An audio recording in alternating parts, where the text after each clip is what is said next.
Good morning, investors and traders, and welcome to our video and on our YouTube channel, in which we really help you guys to become a better trader, a more risk control trader, because trading is nothing about controlling risk.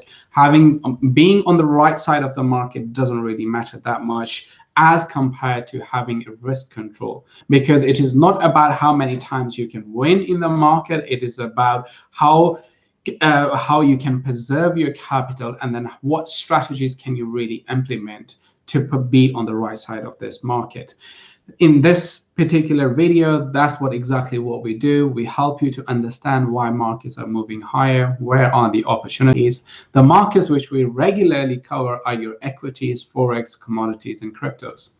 My name is Naeem Aslam. I come with a wealth of 15 years of trading experience. During this time period, I have worked as a hedge fund trader for Bank of New York Mellon and in equity trading for Bank of America. I'm currently working as a chief market analyst for Evertrade. In today's market, what I'm really seeing is once again, stock futures are surging. Dow Jones Industrial Average, which represents the top 30 stocks over in the United States, it recorded one of the best week last week on Friday since November 20. Now, this industrial average is on track to record further gains today as well, because I'm seeing the S&P, the Nasdaq, and the Dow Jones Industrial quite surging this morning. Of course, the European indices are also moving to the upside, whether we are talking about DAX, whether we're talking about CAC, whether we talk about the FTSE 100 index, all the equity indices are moving higher. Now, of course, the question is, why are they moving higher? Well, the indices are moving higher because traders believe that the stimulus and the monetary policy support, a factor which really supports this equity rally, meaning really pushes the stocks higher, is going to be there, because we heard that from US Treasury Secretary Janet Yellen, and we also heard a similar message from Christine Lagarde, the European Central Bank president, over the weekend. Now, both of them confirmed that the stimulus support, monetary policy support, is really here to stay. Now, investors are taking that as a clue that, okay, things are becoming better on the COVID front, because now we have a vaccine, more people are getting vaccinated, and given the fact that the central banks are not withdrawing their support, that means that we are likely to see more economic growth that should translate into a better equity market going forward.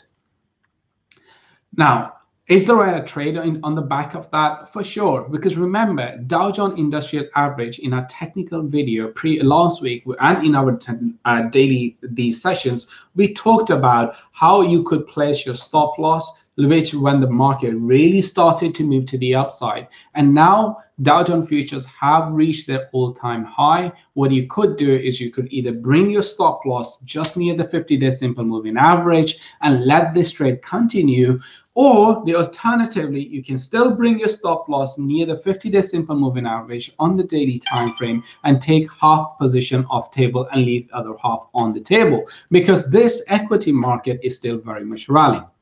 But in the oil market, that is where the biggest opportunity is, and this market is very, very hot.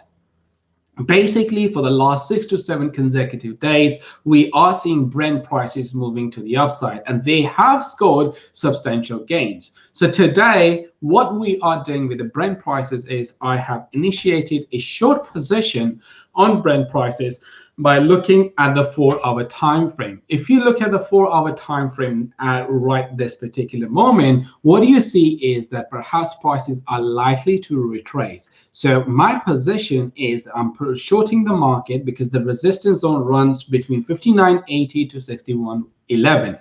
This is the area when this is the resistance area. For those of you who don't know, this is the area where you should be looking to short the market. If you don't understand what shorting the market is, go and have a look at other videos which explain what buying and what's long and what's short, meaning basically selling it.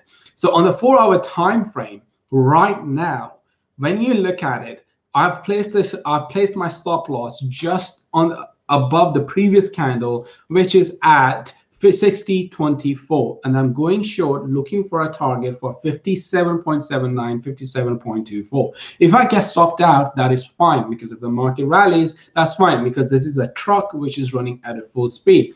Very likely for this trade to get stopped out. But remember, we have a full zone. We can continue to try. It is not about being wrong. It is about having a risk management and a trade plan. The trade plan is the oil market has moved too far, too fast away from its mean. That mean is 50-day simple moving average. We are expecting a retracement, some sort of a retracement. Hence, we wanted to take a short trade on this particular market. And of course, for that to happen, we put our stop losses just above the previous high, which is formed today at 60.24. Now, in terms of cryptos, there is nothing which is looking negative in terms of Bitcoin, because on the 4-hour time frame, we have all the right signals. The 50-day simple moving average is trading above the 200-day simple moving average, and of course that confirms that this market is really going to rally. So for me, when it comes to Bitcoin, the only trade right now is really looking to the upside, because prices have challenged the major resistance area between 40,000 to 42,000 approximately. The all-time high was 41,900 approximately. So now we are likely to break above that area, and that is where we are very much focused on. So that's all for now in terms of markets, and I will come back to you if we have any further updates. And always feel free to ask me any question, and if you like it, make sure you smash the like and subscribe button. That's all for now. See you guys next time.